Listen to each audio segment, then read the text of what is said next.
not have a healthy life ahead. That is why the infringement is directly overseen by the Supreme Court of India. The Supreme Court of India also takes suo motu cognizance if there is a violation of the environmental laws, not just the environmental laws. I'll give you a recent example. There have been talks about redefining the Aravalli Hills.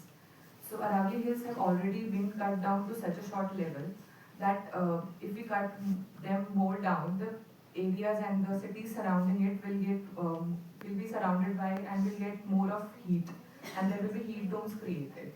To protect that, the Supreme Court of India itself intervened and held the government accountable as to why that has been done. So this was from the professional point of view. From the personal point of view, there's one anecdote that I'd like to share. I got recently married, and there has been a very inspiring change in my life.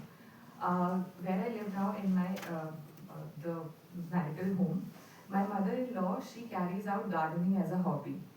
She has done so much of gardening that now she suffers from carpal tunnel, so she can't do. Now she has to hire people and take help. But her house in that sector is known as the house with full of plants. Not just her house, but she has been a very inspiring figure around her surroundings also, and now she's an inspiring figure for me also. I have been very vigilant about greenery and encouraging planting of plants. But oh, now I love gardening so much because it has become a habit now on a daily basis because of my mother-in-law. That is all. Thank you so much. Yeah. Now I would like to invite Priyanka Nandi. Priyanka Nandi is a learning and developmental leader at E-Team with experience spanning capacity building, AI adoption, and consulting skill development. Priyanka. Thank you so much. You already know my name.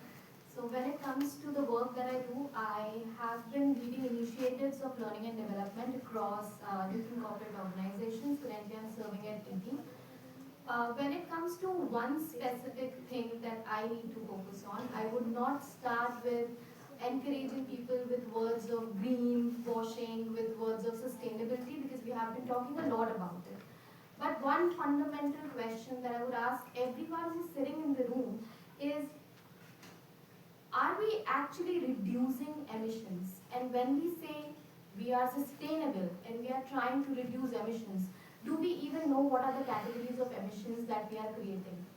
People who work into ESG specifically, because now that is becoming the next CSR, and women are tend to be representatives of ESG because nature is feminine, and feminine would represent environmental sustainability governance norms better.